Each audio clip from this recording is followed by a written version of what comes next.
Hi, everyone. Welcome to episode 387 of the All Dolphins podcast, where Chris Perkins and I today are going to be talking about favorite vacation spots. I'm standing in front of a fjord from my trip to Norway this summer. Perk standing in front of the beach. Where's that beach located, Perk? This is 76th Street, Miami Beach, where I always go. My hangout. There you go. Yeah. Nice. Not too sunset far. Action. No, I love the sunset. Yep. Love sunrises, except for sunrises, you have to get your ass up. And that I don't like nearly as much. I kid. We're not going to be talking travel. We're going to be talking Miami Dolphins on this Monday, October 21st, 2024. Talking a lot of Tua Tagovailoa with the news that really wasn't news, that we knew all along was going to be confirmed today, that Tua indeed will be back at practice on Wednesday, as he will be designated to return officially, with the idea that he's going to be in the lineup Sunday against the Arizona Cardinals, barring a very unexpected setback, because Tua says he's been symptom-free since basically the day after he was injured. We're going to get into all that, along with the roster move, along with what's the word I'm looking for? A postmortem on the dreadful performance of the Dolphins against Indianapolis. Yeah, that deserves one of those. Yeah. Wow. So I guess we have to start with Tua, who I think everybody used the word defiant in describing his press conference. Fair, Perk? Salty Tua is back, baby. I mean, he was testy, he was defiant, he was salty. Not really combative, but not toward us, just toward the situation. He didn't like being put on IR. He didn't like being on the podium to have to answer questions about being put on IR. He didn't like to have to go around the nation talking to neurologists about his future. He didn't like any part of this whole thing, and I don't blame him. I don't blame Tua for not wanting to be the face of concussions in pro sports. And he talked about, look, nobody does this with boxers or other athletes. And he's 100% right, but he has to also realize he's a victim of his own success. He's a victim of being a high-profile quarterback in a high-profile sport, and you got injured twice on Thursday night football, once when you had to be taken off the field on a stretcher and taken to the hospital. So, look, I understand Tua's irritation, and I would probably be 100% the same way. But when you step back and look at the situation, then it's a lot more understandable. You're Tua. You're not.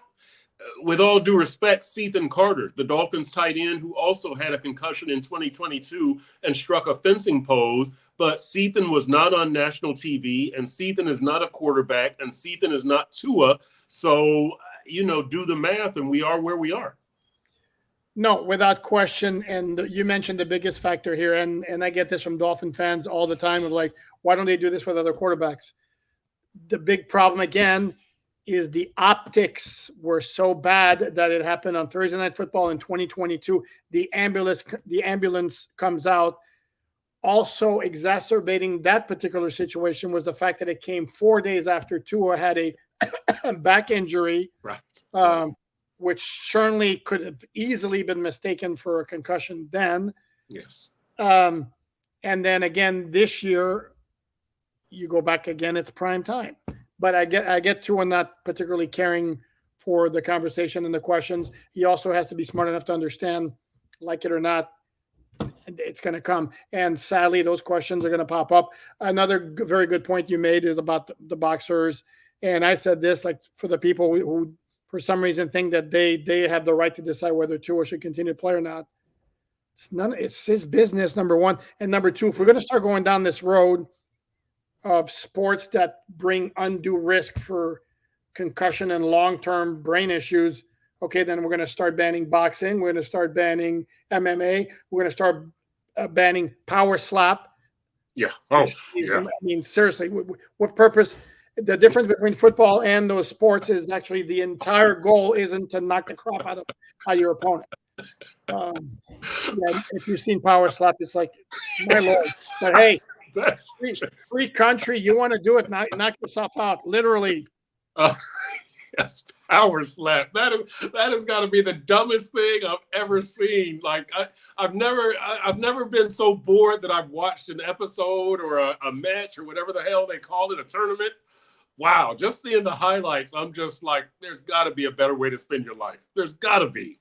Like, just letting somebody slap the hell out of you. I mean, just come on, like really. I can slap harder than you. Okay. Oh yeah. Right. Right. But you know what, Poop? To go back to serious stuff, Tua not wanting to wear the Guardian cap. We saw Devon Achane wearing it. Do you think it's because of I think it's optics related, but I don't know if it's the literal view of it or that he doesn't want people to look at him and think concussion risk. He's wearing that because he's a concussion risk. Do you think it's because it looks ridiculous or because of the thought that we might associate with the Guardian cap? That very well could be part of it, because if you don't want to be the poster child of concussions, wearing a Guardian cap ain't the way to go about it. Right. I'm going to give a hat tip to Marcel Louis-Jacques, our colleague who covers the Dolphins for ESPN, who pointed out that there was a study that was done that kind of showed that the impact of the Guardian cap in preventing concussions wasn't really that significant at all. Because at some point you're going to have head-to-head contact. Because here's the thing: the issue with concussions. Again, I'm not a doctor. I regurgitate what I've heard. Basically, is your brain is in liquid inside your skull, and it moves. And if there's a violent collision, well, then it's going to clash. You can have a bunch of layers. The collision's still going to be there, and the movement's still going to be there inside the skull. So, again, I may have sounded completely dumb here. Wouldn't be the first time. But so, and I think that's part of it. And the other part of it, again, is the optics.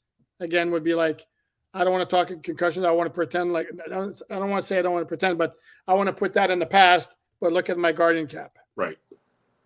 Yeah. They don't mesh. They don't mesh. You can't put that behind you while wearing the Guardian cap. So yeah. I understand that from Tua's standpoint. His answer, by the way, I'm sorry, Perk. His answer was personal choice. He certainly didn't go into it, and not that I would expect him to in that particular case. Right. And one more thing to put a bow on. Well, I don't know. I won't say to put a bow on this. I decided we put a bow on it. You do. You're right. The unfield part of Tua's return. How quickly do you think this offense can be quote unquote fixed? Oh, that was going to be a little later on. We have to wrap up all the medical stuff first. With your permission, because it's a collaborative effort. Okay, so it's not. I am the full-time host. Perk is a regular guest / almost semi co-host. So we do everything in tandem here. Tua did say again that basically there's no greater risk than there would be otherwise. And again, don't think that the guy hasn't talked to a whole bunch of people around the country who are not affiliated with the Dolphins to get the medical advice. Okay. Then the decision was made. Tua said retirement never even entered his mind as a result of this latest concussion. I believe he said he had a brief discussion with his family, did talk about it with his wife. And he basically understand the risk, and I'm going to take the risk. I love this game. Interesting choice of words at one point there. I'm not necessarily going to repeat it, but again, it's his decision and he understands it fully. And he was cleared. He basically was told you don't have any greater risk of a concussion right now than you would otherwise. Also said, as I mentioned earlier, he was symptom-free. This is Tua saying this the day after the game against Buffalo where he got injured. And so for those wondering, then why were the Dolphins so quick to put him on IR? Well, the Dolphins made that decision in consultation with medical experts whose advice was give him some time to recuperate from this latest concussion. And again, last thing from you here, would Dolphin fans not prefer the team err on the side of caution here? For those who are all so concerned about his personal welfare and what he should do, this is the time where what he should do is listen to the doctors. Right. And I agree with Tua, and I agree with the decision to put him on IR. I agree with Tua saying, I want to play. This is what I do. I agree with that 100%. everybody is at risk when you step on that football field. As Tua said, from a muscle pull, a broken bone, whatever, you're putting yourself at risk. And the evidence is the medical evidence is not clear on whether Tua is putting himself at greater risk for long-term dementia or anything like that. There's no straight line that says multiple concussions lead to CTE.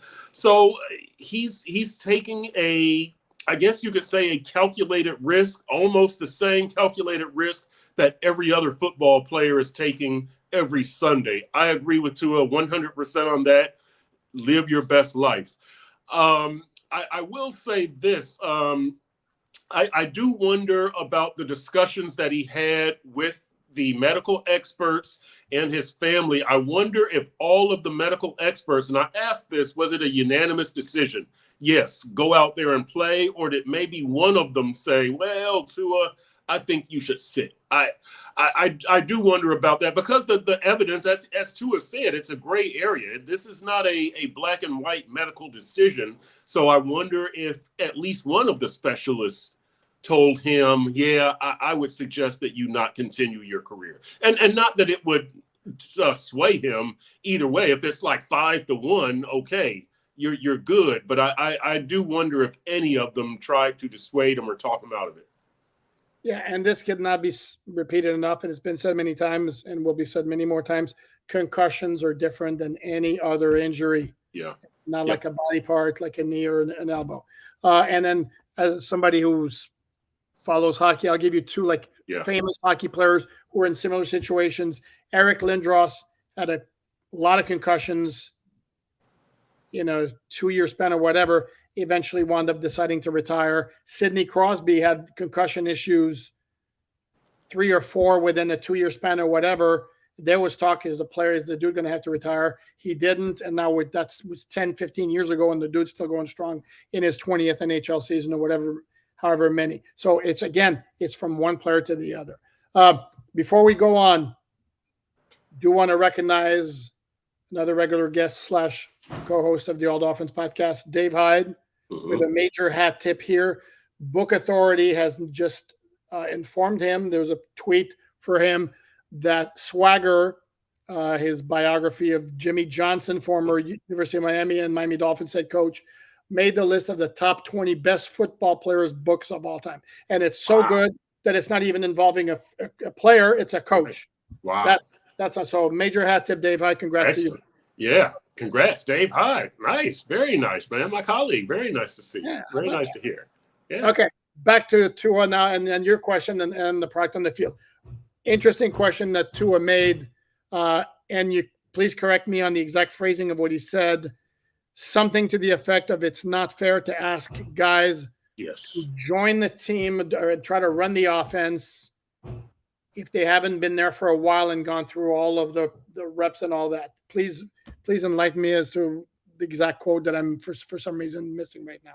Yeah, it was something about, I don't think it's fair to ask them to do all the footwork and make all the quick throws and all that kind of stuff. And basically saying, you can't learn this offense in a matter of weeks. You need dozens of reps, weeks, months of practice, which, just leads you to the inanity, the crazy decision to release Mike White. And the arrogance of thinking, yeah, we can coach up Tim Boyle and we can coach up Snoop Huntley. That was not at all what Tua said. It's what I'm taking from what Tua said. I just don't understand how you thought you could. And look, Poop, I'm trying very hard not to just go off on Mike McDaniel today, because I want pissed off Perk. By the way, Perk, you'll like this. Yesterday, we had Ken Levick on the postgame show, who was getting agitated like you are right now. And we had a viewer comment him that I came up with a livid Levica, the alliteration, and this gentleman came up, or lady, I don't remember, I'm not quite sure. Livid Levica Loca. That's beautiful. That is beautiful, baby. Okay. Livid Levica Loca. I love that. That is beautiful, baby. That's great. Yeah. Continue your point. Sorry, didn't mean to interrupt. No, that's fine. That's fine. I needed some humor because I was, the pressure, it was starting to build. The lid was about to blow. There's just the craziness of thinking you could do this, that thinking you could bring in this quarterback. And so we'll see if Tua can get this offense back on track. You remember that they didn't look good against Jacksonville or Buffalo. Everybody is playing that two deep safety look. And that's why the Dolphins are able to rush for so many yards, because they have numbers. They have numbers in the box. They're trying to take advantage of it. I don't think that's a way that you can win games. It's a nice diversion for when you're not passing to Tyreek and Jalen Waddle. But to Tua's point, yes, he did say that, and he also said, Poop, that one person shouldn't cause the offense to crumble. That one absence should cause the offense to crumble. And he said, we've all got to be on our P's and Q's. I don't know if that was, that we've got to watch the penalties from, Julian Hill, or the lining up, or the holding, or that Tyreek has got to do better, or that Jalen Waddle can't drop passes. I don't know exactly what he was getting to there, but I found it interesting. The one absence shouldn't cause the entire offense to crumble. I thought that was very interesting, and I agree 100%. Oh, completely. And then Mike McDaniel also made an interesting point where he basically said, when you're missing your quarterback, everybody else on the offense has got to pick up their game. And if I remember, you said something about everybody else has got to up their 1% or whatever, 10%. They're 111th. They're 111th. There you go. Well, it didn't happen. It really didn't happen. No. And the thing with like this running game, 40 carries, 188 yards against the Colts on Sunday. Fabulous, great, and all that, except you don't have the explosive play. Right. So it's more plays, more chances to make mistakes on offense. Right. And basically, Dolphins lost this game because of the two fumbles and because of a weird-ass decision. We can get to that a little bit later. And also because they're not operating with the same margin of error when Tyreek and Waddle are there and the Dolphins hit him over the top for the big plays. Against Jacksonville, Dolphins did nothing for basically 3.5 quarters, except boom, 80 yards to Tyreek Hill, boom, 63 yards to Jalen Waddle. Yep. And that always gave the Dolphins a margin for error that now they don't have. One thing I noticed about Tyler Huntley, who actually, I'm breaking news here, want to see if it's, Brandon Ayuk torn ACL and MCL. Ouch. A lot of major injuries around the NFL like this. Yeah. I actually thought he was okay. The one thing I didn't notice, there are a couple of times, and this was from a view from behind him, there are guys running across, and they're open very briefly, but the ball's got to come out now.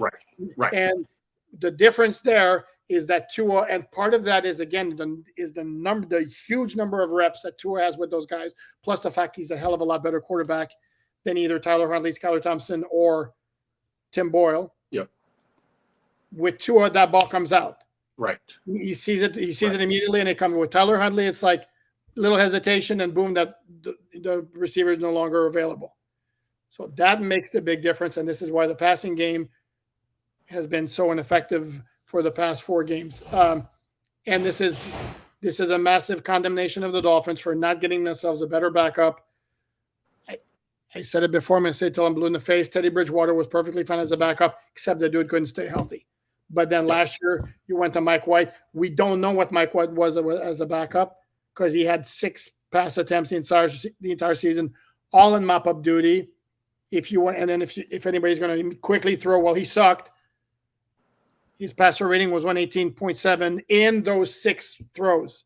So again, if the sample size is too small to use 118.7, then it's too small to say he sucked. Yep. Yeah. And Poop, again, this just gets back to I just can't believe that they messed up the quarterback situation. Poop, I can't believe that there's a chance they've messed up this quarterback situation at every turn, from giving Tua the extension, to picking Skylar as your backup, to cutting Mike White, to thinking you could coach up Tim Boyle. And then you end up bringing in Snoop. Like, there's a chance you mess this thing up at every turn. Like, I just don't understand how you could be this way. Like, I don't.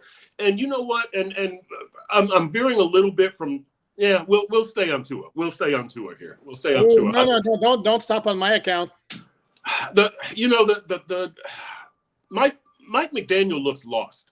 For him to think that they could just flip a freaking switch and they can all of a sudden become a running team is just, it's stupid. It's absolute stupidity. And one of the takeaways that he should have had coming from that New England game was, if we'd have played anybody else today, we'd have lost. Well, guess what? Sunday they played somebody else and they lost. Like, what are you doing trying to run this many times? You're not built for that. Your guys don't have ball security in mind. Alec Ingold doesn't have carries. I know, look, Raheem doesn't fumble. So that was just bad luck. But these guys are desperate. They're going for the ball. The Colts, by the way, the Dolphins were doing the same thing. You didn't, I mean, if you notice how many times they were going for the ball, the Colts had 8 fumbles as in their run game. So Jalen Ramsey, Zach Sealer, these guys are all stripping, punching at the ball. And it's the same thing with the Dolphins. And if I'm the Colts, I'm like, these guys don't run 40 times a game. At one point, ball security is not going to be mainly on their mind. They're going to be thinking, get that yard or make that cut, and that's when I'm going to get them. And that's what happened. They're thinking Raheem is trying to get that extra yard, and Ingold, that's not a familiar situation for him. And so I think Mike McDaniel is just at a loss. Like, you cannot win the game by running the ball. Your guys are built for speed, not durability. And all of your offensive line did a good job. But and by the way, why does Jalen Wright only have 6 carries? Here's another takeaway McDaniel should have had from that New England game. If I want to energize my run game, I got to play the rook. He had energy. He ran between the tackles hard. I just don't understand what Mike McDaniel was thinking with this run game. You're a pass team, a big play pass team. Use the run to make them drop somebody into the box and then go over the top. Timely throws. You don't have to throw 30 passes, just timely throws. I don't understand what he was doing with this run game thing. Because the passing game is inefficient with the quarterbacks who are on the roster right now. That's why he focused on the running game. And the shortcoming of the running game, again, as I mentioned before, is it's generally a longer drive, and then it takes more plays, and you have to be on your P's and Q's and not make the mistakes that they made. Alec Ingold, by the way, already has 8 carries, 8 rushing attempts. His career high is 10 in 2019 with the Oakland Raiders. And I love Alec Ingold. Mm-hmm. Great lead blocker. Yep. Can catch the ball out of the backfield. Had a nice, I think it was 23 yards when he leaked out of the backfield. Nobody covered him. Yep. But I think I'm getting close to saying enough with the Alec Ingold rushing attempts. And I know here's the thing, and I got a great stat for you here. The first 3 times he carried the ball in 3rd and 1 or 4th and 1, whatever, he converted. And since then, he's converted once. No, since then, he's had the 3-yard touchdown against New England. The rest of his carries, he's gotten stuffed or lost yardage, and he's fumbled twice. Here's the one. You remember last year how their run to pass was so skewed toward the pass on 3rd and 1? Mm-hmm. Well, this year, they haven't attempted 1 pass on 3rd and 1. Everything has been a run. Wow. And the Dolphins are 7 for 11, which isn't necessarily great, but everything has been a running play.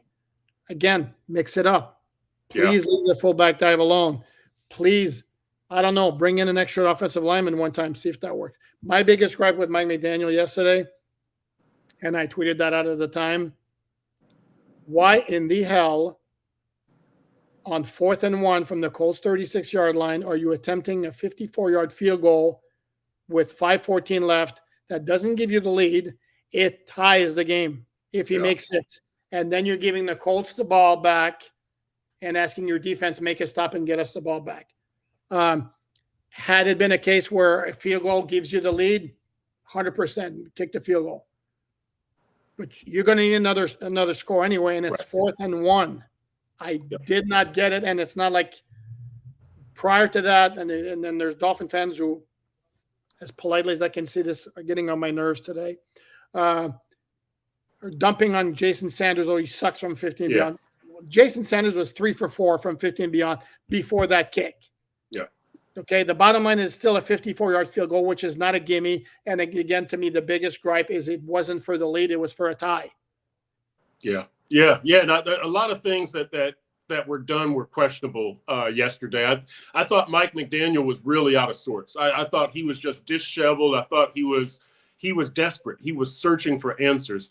The other thing about the run game is, my thing is that it's limited because of how your roster is constructed. If I'm not mistaken, in the red zone, they have 4 carries for 11 yards and Ingold's fumble.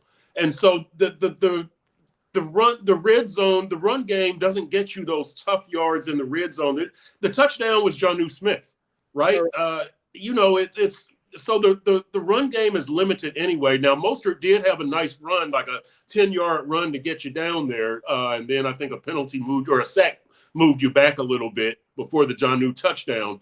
But yeah, this run game, it's not like you have Derrick Henry back there. Okay. So that's my thing is that the 40 carries and the 188 yards and the 193 yards, that's nice, but you scored 15 points one game and 10 points the other. Like it's not putting points on the board. That's the thing. It's just chewing up clock. And I understand without Tua, I guess you're going to run out the clock situation and let's score 10 points and get out of here with a victory. But that's not going to work. Like you played 2 bad teams. Like you're not going to get this against Buffalo, against San Francisco, against Houston, against Green Bay. You're gonna have to use that big play. You can't run to victories. You can run as something other than passing, but if you want touchdowns out of this offense, you need big plays, preferably through the pass game. You could get the big run, but preferably through the pass game. Yeah, and this is where I mentioned the Dolphins are 32nd in the NFL in red zone percentage on offense. Wow, I did not realize that. And considering there are 32 teams, yes, this would be bad. No, it's not good.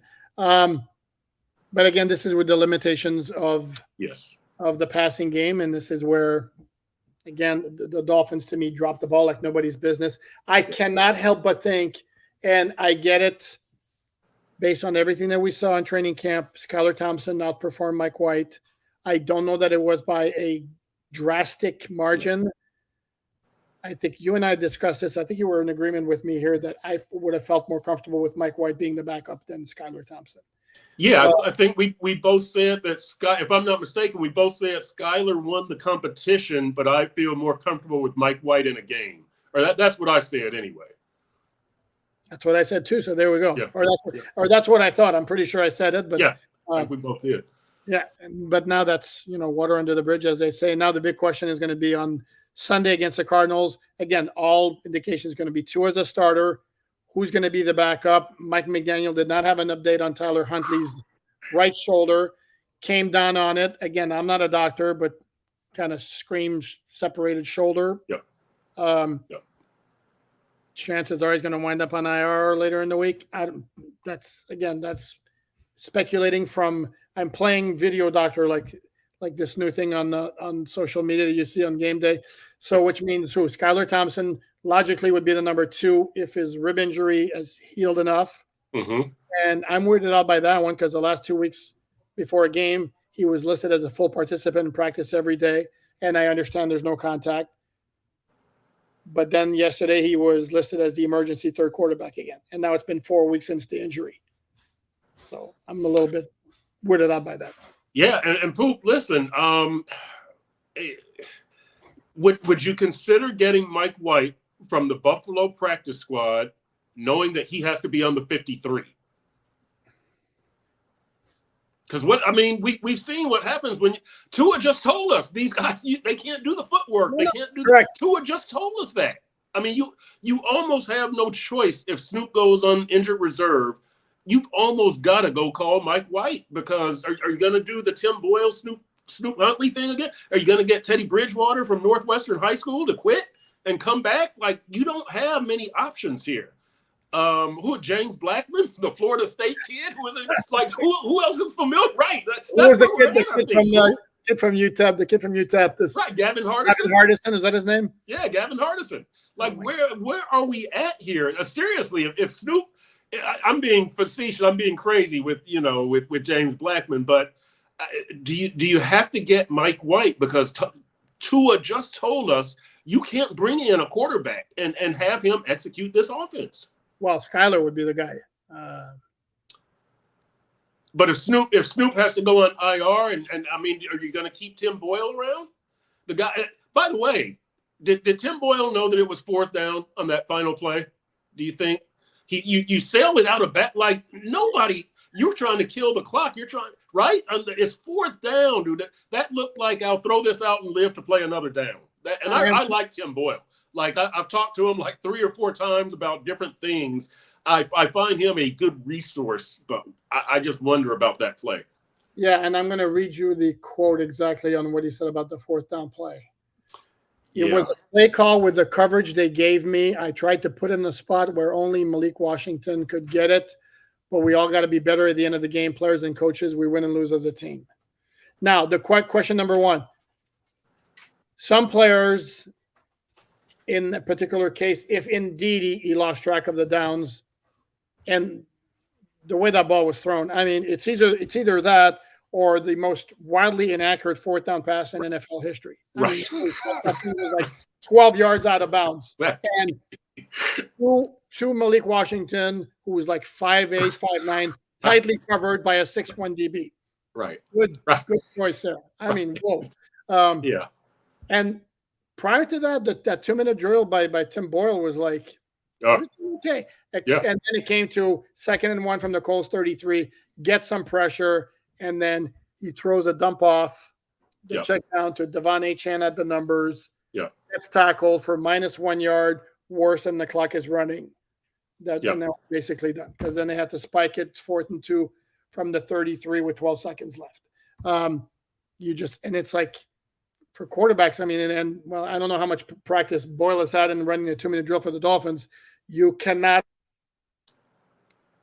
have a short completion middle of the field when you don't have a timeout. Right. And I know you're going to point out that the Dolphins wasted a timeout when the Colts kind of baited them into one on one of their last field goals with that weird formation, and the Dolphins got all discombobulated. Mike McDaniel sprinted down the field, give me one of those, and that wound up certainly not helping on that last drive.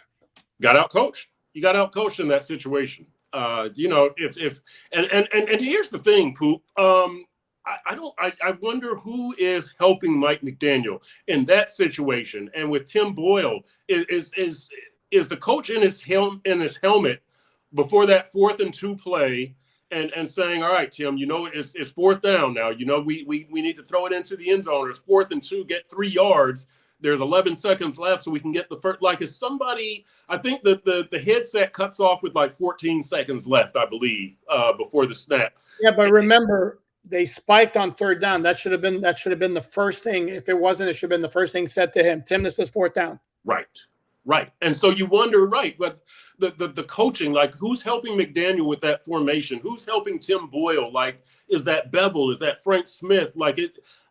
I don't want to dump all of this on McDaniel. He's responsible. It might not be his fault, but it's his responsibility. But I would just like to know the process. Like, how do these things happen, and why do they happen to the Dolphins so often? How did you lose track of downs in that playoff game up in Buffalo late in the game? Like, why are you so bad on the red flag challenges? Like, all of these things. Why are the penalties creeping back up? Like, why? Just all of these little things that we see, it just tells me that you got to tighten up the operation. Like, you can't be leaking oil like this. You just can't. I don't know if we're getting pissed off Perk, but it's pretty close to it. I'm really trying to. Yeah, I'm really trying to. I like Mike McDaniel, and I don't want to dump on the guy. They're only, they're 2-4. The season's not over, so I'm really trying to be patient here, and I'm trying to, he hasn't had his quarterback, but Poop, I'm just thinking like a coach from Plantation High School could get Tyreek and Jalen Waddle the ball, like, and that's no dump on Plantation High School. I'm sure you got fine coaches. But like, this makes no sense. Like, how can you not get these guys the ball at all? Here's another thing, Poop. You know, I know you always do the snap count. Ingold played what, 27 snaps. Waddle and Tyreek played like 90% of the snaps. So it tells me that they were trying to run out of passing formations, right? You were trying to keep the numbers in the box, and take advantage of your advantage there. But part of me just says, but if you're going to run, just put Ingold in there and just sledgehammer him to death. Just tell these guys we're going to run. Like, I thought he was trying to out-trick them. I thought he was kind of trying to outthink them when just line up and run the freaking ball. You know, and I don't know if that led to Tyreek's frustration, but they're out there just running 40-yard sprints every play. And I'm sure that gets frustrating, but you gave up your number advantage also. It's just a lot of things that didn't make sense to me from that game. Yeah, no, I mean, yeah, it's a rough watch. I mean, and they've been rough to watch. And no, I'm not expecting the Dolphins, certainly not immediately, to like go back to their peak levels of 2023 with the offense. Obviously, Tua is the quarterback. The offense is built for him. He's much better than Skylar Boyle or Tyler Huntley. Yep. So logic says the offense clearly is going to improve. The question exactly how much. The defense, meanwhile, it's a good defense. It's not good enough to carry a team that's this bad offensively, as we've seen the past 4 weeks. It's not the 2000 Baltimore Ravens. It's not the 2002 Tampa Bay Buccaneers. And they're fourth. It's not last year's Kansas City Chiefs. They're correct, because even this year's Chiefs, because I mean, Patrick Mahomes like at a 44 rating yesterday. He's got 6 touchdowns and 8 interceptions, and they're 5-0. 6-0. 6-0. Sorry. 6-0. They're fourth in the NFL in total defense. The problem is they're not getting sacks. Yep. And it would be nice if Chop Robinson got one at some point, especially when we saw the other first-round pick for the Colts, Latu, get one yesterday. Yeah. And they also don't get a lot of takeaways. Yep. They had the one yesterday with the Zach Sealer fumble, very stylish, where he's losing the helmet as he's recovering the fumble. Right. Major props. But overall, they're playing. They're not like an all-timer defense, but it's a good defense, and Anthony Weaver's done a good job. Yesterday, for example, Zach Sealer had another very good game. Calais Campbell continues to fall out. I mean, major hat tip to him. Jalen Ramsey had a great game, and Kader Cole, who I thought was really good yesterday. He was. Yeah, I mean, the defense is good enough. It's just that the offense is really, really failing you here. I just don't understand how offensively you can have no answers. Like the slot receiver, OBJ, does this guy exist? Like I saw he had the ball knocked away yesterday, but you know, at least Mike McDaniel is using Jonnu Smith, and a hat tip to Mike McDaniel for that. Hat tip to Jonnu Smith for coming around and you know, not dropping passes. You're doing your job, Jonnu. So congratulations to you. I do like that McDaniel is trying to play some big boy football, some aggressive physical football. You mentioned Alec Ingold. We see Jonnu Smith involved. By the way, the snap count for Durham Smythe, boy, he has really lost his job. Wow, this dude I think he played 17 snaps. But I like that they're playing some aggressive physical football. I just don't think that you can flip a switch and have that be your identity for 2 weeks. Like it doesn't work like that. I understand that you have matchup advantages and the Colts were a terrible run defense team, but man, I would just like to see you've still got to incorporate that deep throw. You need that big play. And I know you threw to Tyreek once, but you've got to take more shots. And he lost the ball in the way. And he lost the ball. Yeah. Which that's a whole different. Tyreek is a whole. That's a whole different. I don't know where he is mentally. I mean, he was clearly frustrated. I asked Mike McDaniel if he had talked to him or anybody else, and he didn't answer the question. He basically said Tyreek's a competitor, and you know that's it. He sits 20 feet from him on the plane, and Tyreek is a competitor. But he didn't say if Tyreek is still pissed off. He said 20 yards, and I'm like thinking that's 60 feet. That's not really that close on the plane. I mean, man. No, that's almost front to back, really. Yeah. I mean, so you're right. That's a good point. That's a good point by you. let's wrap it up with the other news of the day. The Dolphins made a couple of roster moves. We don't want to skip on those. They placed Braxton Berrios on injured reserve with the knee injury. Drew Rosenhaus told Josh Moser of WSVN South Florida Sports Extra, Channel 7, that they were fearing it was an ACL tear. The fact that he was placed on IR today, I haven't seen that there's confirmation of the news, but certainly smells like it. And which leaves the Dolphins with 4 wide receivers on the roster: Tyreek, Jalen Waddle, OBJ, and rookie Malik Washington. Would suspect at some point they'll add a 5th, maybe D. Eskridge from the practice squad, or Eric Ezukama. I would think D. Eskridge would get the nod here. And then the Dolphins also activated Cam Smith, cornerback top pick from the 2023 NFL draft. They had until Wednesday to do so. Now, so he's activated off IR. That gives the Dolphins 7 cornerbacks, which is a lot. But I would suspect there will be other moves made before the Arizona game. I know there'll be other moves made because one of them is going to be Tua coming off IR, back onto the 53. I'm going to guess Tyler Huntley's going to wind up on IR. That might be a 1-for-1 swap right there. And then maybe the other moves with another wide receiver might be just a practice squad elevation. Who knows? But those were the moves there. Any final words, Mr. Perkins? No, I like your thinking on Eskridge because Braxton Berrios' biggest impact was in the return game. He had no receptions. Yes, it will be Malik Washington back there. We could see some more Jalen Wright. He's been back there at times, but then Eskridge. So you've got to do something on the return game. By the way, one more thing. The 3 points that Indianapolis got before halftime, yes, masterful, and what a great job by them, right? And Poop, you get the touchback, so you're at the 30. They went 36 yards in 2 plays, a 33-yard reception, and then like a 3-yard run or something like that. You kick the 52-yard field goal, and those 3 points are significant because we talked about Tim Boyle, right? It's 16-10, and you could have kicked a 51-yard field goal. I think they were at the Indy 33-yard line. Yep. So you could have kicked and tied up the game so that, this is the second time they've given up such a touchdown. Who was it? Was it Seattle that got so it's those points right before the half, but that one was another kick in the stomach for the Dolphins. Yeah, it was Tennessee that also did it. That's it. And the one against Tennessee was like against really soft coverage. It was a prevent again yesterday. Right. I'm going to give a hat tip to Anthony Richardson because he put a ball over, I think it was Jordan Brooks, way downfield in front of the defenders. That was easily Anthony Richardson's best throw of the game. Might have been his only good throw of the game because the guy was off the mark like crazy. So that one I'm not so ready to like. I mean, the Dolphins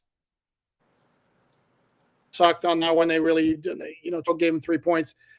That one is one of those where that was a really good throw. And Indy had 2 timeouts left, so they could afford to make that kind of throw, and the dude just pulled it off. It happens. That wasn't the reason the Dolphins lost. No. Dolphins lost because, more than anything else, because of the 2 fumbles. Right. I agree. Okay. On that note, that's going to wrap it up. Hope you enjoyed this special editions live from Norway and Perkins from Miami Beach. I kid. This is only our background. Next time we chat here, maybe we'll have the stadium background back again. Who knows? Or maybe we'll surprise you with something else. How about that? Yeah. So until then, thanks for watching. Please subscribe, share, like, all that good stuff. Senor Perkins, thanks as always. And everyone have a great rest of the day.